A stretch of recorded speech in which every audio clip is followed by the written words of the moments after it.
Έκανα που λες το πρώτο βήμα στη ζωή μου, έγινε όμως άλμα από αυτά που δεν βαστάς.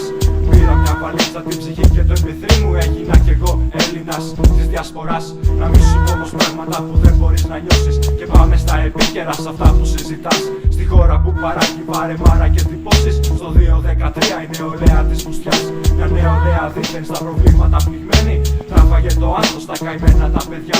Το ξέρω νέο Έλληνα, η στόλη μορφωμένη, γι' αυτό άλλωστε ψηφίσατε και τα χρυσά αυγά. Άραζα πολύ καιρό, μας τα έχω μαζεμένα, έκτακτο δελτίο σκάει από τα δυτικά. Τότε τα παιδιά ήτανε αγανακτισμένα και βάψανε τα χέρια τους με αίμα τελικά. Θυμάμαι στο σχολείο που γιορτάζαν το 40, με τέρμα στα ηχεία δεν περνάει ο φασισμός. Τώρα τους ψηφίσουνε και κάτω των 30, ζήτω η κατάδια και ο ελληνικός λαός. Τέρμα οι καλοσύνες και τα όμορφα τα λόγια, έχετε προβλήματα συνείδησης τρελά. Πήρανε τα κόμπλεξ και ο φόβος στα τιμόνια, μα σταθερή αξία η πουτάνα η κλαμουριά. Κοιτάς το 12 πόντο μαλάκα και καβλώνεις, αφού μωρή καριόλα σε πονάει τι το φοράς. Εκείνο όλους τους φλόρους με ένα βλέμμα του σκαλώνει, και εσύ κλαμούρο πόσερε ποτέ σου δεν γαμάς. Παραγγελιά μου χόρεψε στη ράπερ σιο κλαρίνο, σε χώρισε η ψόλα σου ξεχύλισε ο Νταλκάς. Την άλλη μέρα χωρίς τον τρέντιλου και φρέντου τσίνο, υπάρχει βλέπεις κρίση Έλληνα της συμφοράς. Πάρε την καλύτερη σου πόζα για να δείξεις στο Facebook ότι είσαι μια κουκλάρα ευτυχής. Γέλα όσο θες, το βλέμμα δεν μπορείς να κρύψεις, μέσα σου υποφέρεις και κοντεύεις να εκραγείς.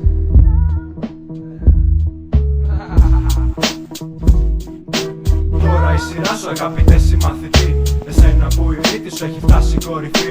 Εσένα βολεμένε υπερόπτη φοιτητή, για σένα βρε αγάμητη που θες πολιτική. Τώρα έχεις άποψη, θα μπεις και στη Βουλή, στην ΤΑΠ, στην Κνέστη Πας, μπορεί και στη Χρυσή Αυγή. Έχαγες χιλιάρικα στο κάθε φροντιστή και πήρες τα ευώδια να μπεις μες στη σχολή.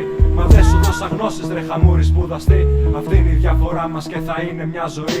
Εσύ στη θεωρία και εγώ στην πρακτική, εσύ απ' τα βιβλία και εγώ απ' τη ζωή. Εγώ με τις ιδέες μου και εσύ αστή κλειδί, εγώ βροχές και πέταλα και εσύ στη σκεπαστή. Πέμπτο έτος έφτασες μες στη σχολή της νομικής και μου πες πως η ψήφος μου είναι όπλο επιλογής. Μετά από τόσο διάβασμα ρε αυτό ήρθες να μου πεις, στο παγκέστο ξαναλέω είσαι μαλάκας φοιτητής. Έμαθες απ' έξω τόσο κράτη τον μπαμπά, άρα έχεις και τα φώτα να μας πας εσύ μπροστά.